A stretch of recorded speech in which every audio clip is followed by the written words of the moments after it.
How are you getting on with board development, Paulette? It's quite interesting at the moment. Urban Development's quite a small board, we're about 4, sort of 5 in size, and we are currently in the process of expanding that. At the last board meeting we had 2 new people come on just to observe, or 2 potential new people, and it was brilliant. You know, it was brilliant chairing it, and the dynamics and the new voices that came in, and also the discussion after about what we were going to do. Did they fit? Did they have the right vision? Did they have the necessary experiences that we need?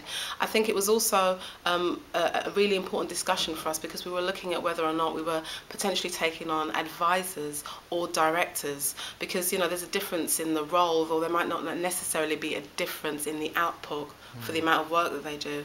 I mean, obviously as a director there's much more responsibility, and an advisor there's less responsibility, but the amount of work could be the same. So that was a really interesting topic. To who would we want to be a director, and who's able to be a director? What are, you know, what kind of input will they give us? And also the same for advisors. I mean, sometimes it's just that people don't want to take on the mantle of being a director, but they are a director almost in everything but name. So it was really having a look at that process to see what the best fit would be for our organisation, and knowing that you don't always have to go down the director or trustee route. There are other levels that you can work on.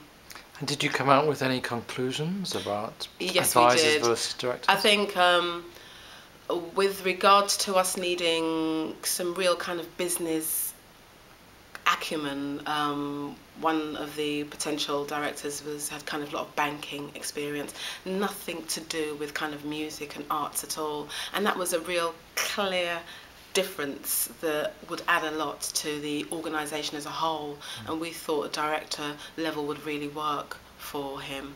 And the other gentleman, more, I think, as an advisor, because I think that's the capacity that we're speaking to him about, and he came with a lot of creative and cultural experiences that again were brilliant and slightly different, and I think that was a position that he felt was suitable for him at the time. So I think it's horses for courses. I really think it's about speaking to the potential new blood and finding out what they're looking for and finding out what the fit is for the organisation. And there's nothing to say that an advisor might not move up to be a director, and a director decides to take a role potentially a little later on as an advisor.